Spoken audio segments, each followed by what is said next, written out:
Right, so I'm sitting here thinking, right, 4 boxes to go. That doesn't quite seem right. So if you don't know, we're opening every set up until Heavy Hitters, which comes out on the 2nd, which makes it a little confusing to me, right? Because it comes out the last week of the last box. So when I should open Bright Lights, right, that's when Heavy Hitters comes out.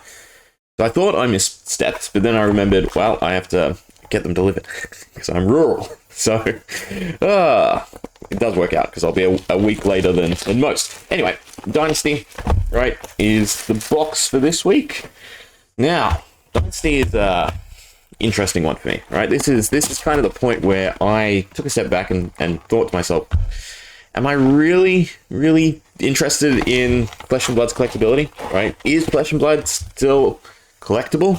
Now, of course, it is obviously collectible, but since, Fab 2.0, the change from the two models, we've been on a downwards trajectory, right, for collecting and high-end cards. Now, again, play is as strong as ever, and that's fantastic.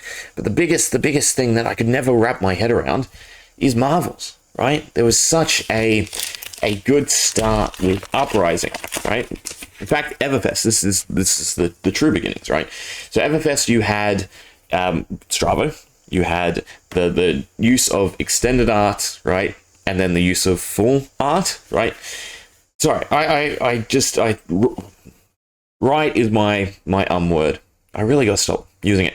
So basically, I saw Stravo and I thought, wow, this is fantastic. I hope they do it for everyone. History product. All right. Well, at least it's somewhere in the world. If it's not English, that's fine. Do I want the rares? I don't think I want the rares for Dynasty. I actually did I did end up opening a bunch of Dynasty because I really want Emperor. Right? I thought he was such a cool gimmick. But yeah, so they had Stravo, fantastic looking. Right, this is the weird one where you can get doubles. Well, not doubles, but like the consistency of the slots is whack. Okay, so 2 foils in that one. 2 rares, don't care about the rest. So yeah, so I was super excited. Then of course, history product. Excitement waned down because, I'm in Australia. Me getting something, from an alternative language is just gonna be annoying if anything, right? And then we had Uprising, and that was back to fantastic. Cool. They took the idea of what they've been doing for all the characters, and that's now the Marvels, right? That was my thinking. All Marvels going forward were going to be this fantastic, double-sided, full art cards, right? Beautiful. And then Dynasty, right? Yeah, right. God, I just got to cut out my vocabulary. So we had Dynasty, and I don't like the Marvels. I don't think many people like the Marvels, right? They're definitely not as collectible because they're not valued as highly as, again, a full art double-sided dragon himself being cool. And it's just, I didn't quite understand that choice, right? Cool. Fantastic. It's just more inconsistency. Now, obviously, we pulled one, so that's fantastic. But what is the point of the Marvel slot? Again, we already had Cold Foil. We already had this different use, right? Where you have all different art treatment every now and then. That was a cool concept, right? Just flavorful, depending on the card. Oh, we also got Foil Nitro. Interesting. Good little pack. But yeah, and it set a really bad tone for me. Another foil. With Dynasty. To see the weird, dark cards that personally I don't think look great in Cold Foil. I think, again, a lot more of the silvers, reds, the lighter colors really pop in Cold Foil. I mean, you can see it right there on that card. As Rainbow Foil is fine. You've got the darker tones that, brought to light with the highlights. But then with the Cold Foil, because it's already metallic, it's already dark, I don't like the Dynasty Marvels. And it was a really weird tonal shift for me in terms of their design and their collectible aspect, because Marvels are the new chase cards. They're replacing Cold Foils themselves, whether or not you equate it to, again, the huger proportion of them in circulation with the 2.0 model, or the choice of cards used for Cold Foils. Again, a lot of them don't have really any applicability, so they're just nothing. They're nothing cards that are just tossed aside. And again, Marvels are meant to be this chase aspect to counteract that. Have I missed them, or have I just not gotten any Majestic so far? I need to look through. I haven't really been paying attention to the last cards, but it's kind of weird that we haven't. So yeah, Dynasty, it was I stopped buying as much as I did. So usually I'd like to buy about 4 cases, open 3, save 1. That's the gist I was going for since Everfest and Tales. Well, I did end up buying a bunch of Tales, Everfest, and Monarch after they, dipped, collapsed. But yeah, I drastically reduced how much I was interested in purchasing. And it's stayed that way. In fact, it's kind of dwindled. Because again, the marvels of the chase aspect. I'm here primarily collector. Yes, I enjoy playing. Right, I understand the skill ceiling, and that's something that will take me a long time to learn, just because I don't have the headspace or the patience for it. So again, the collectible aspect what got me into it. Cold Falls are what got me into it, and then the Marvel slot was meant to be the next step up. There's the first one for a Skull Crack, right? Hopefully it's the first one. I mean, I looked through, and I didn't quite understand the choice. Right? Again, such a fantastic start with Uprising. Such a cool premise if that was Marvel's going forward. Easier to do from my perspective as well. You just blow up the ice, stick it on the back. Done. Right? And that's Marvel sorted. But instead, these black border cards that, again, aren't really any big shift, just a border. And I just didn't know how to feel. So, yeah. Then we get Outsiders. And you sort of see where the payoff is meant to be, right? Because we have the stylizations for the codex, and that's great. Is it worth it? Is it worth it being a hit or miss system when they could just, again, take the full art concept and run with it? I don't know. Obviously, Heavy Hitters is a backpedal. So Heavy Hitters, to me personally, is just a clear sign. History product are done. They're taking the big chase element from the history products and they're sticking it in Heavy Hitters, right? That's clear as day. Again, all the new heroes have the blown up extended art. What would you call it? Because I don't like the term Marvel, because Marvel is just not clear cut.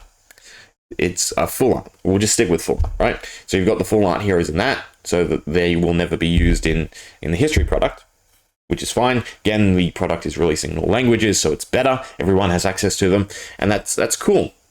But then it just has me worried. Is that the going forward? Or are we going to go back and forth? Is every product just going to be this weird miss or this weird test? And yeah, that just, when it's so inconsistent, what's the point of chasing? So a good comparison, One Piece. One Piece has tons, right? It's the Pokemon route. But you know what you're getting, you know what you're looking for, you know what you're chasing. Again, the collectible aspect is just so variable because there is very little consistency, inconsistency in numbers, inconsistency in design, and again, choice of cards. First, Foil Majestic. I'll stick it with the Majestics. Where did I stick? I think I stuck the Tiger in there. But yeah, it's just, I don't know. Fab 2.0 was just a whole season of experimentation. And it's good, it's bad, right? I do think it took its toll and did some damage. And hopefully they salvage it. I mean, Heavy Hitters is shaping up like it's going to happen. It's looking good.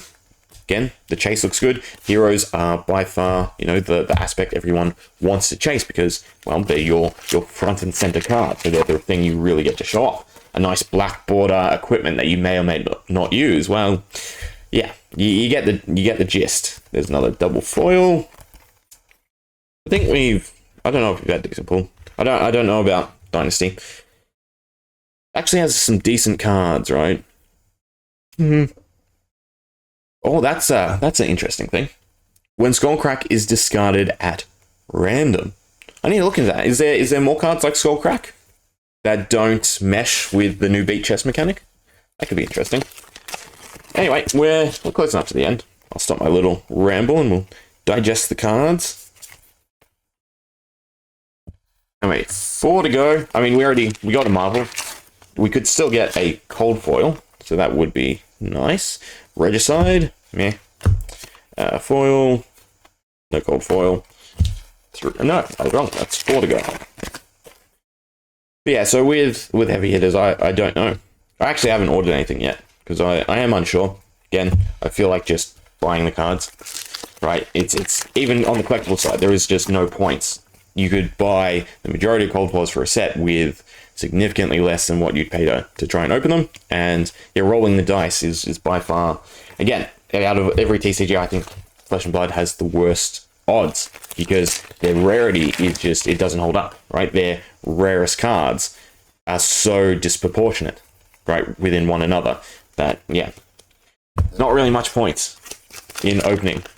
But they are gorgeous. I mean, look at that. Like, with this lighting, that is a beautiful card right there. Alright, lucky last pack. And we get nada. So, our only cold foil, unless I've missed it, which I may have, again, when I talk, I don't really pay attention, was the tiger. Crouching Tiger, right? Still nice. Still a cool card. Fully blown up tiger on the back. Would have been cooler too, but oh well. He's hoping that the rest of the sets are all heroes, right? I think, again, if they settle on consistency and they just stick with heroes, I think that's a far better choice, right? And every now and then you can have a playable card. You can have, well, actually, no, so I've gone over this before, right? Personally, what I would have liked to see is equipment, rainbow foil, all cold foils are extended art, right? Again, that way they have a clear distinction other than just the foiling type, because some people like the metallic, right? And some people like the color. So I think a proper clear distinction. All cold foils are extended art. Again, that's what I was hoping for in Bright Lights, but we got, half and half. No, Dust Till Dawn was where we got half and half. Yeah, that's where I ran about that. And then Marvels, just a consistent premise. While I do like the codexes from Outsiders, you could do something else with it. You could just make them, another specialty chase cards, old art, whatever you want to call it. But I think Marvel should have had a bit more of a consistent premise, right? From my perspective, at least. Anyway, Dynasty. I don't think that was a bad box at all. Hope you enjoyed. See ya.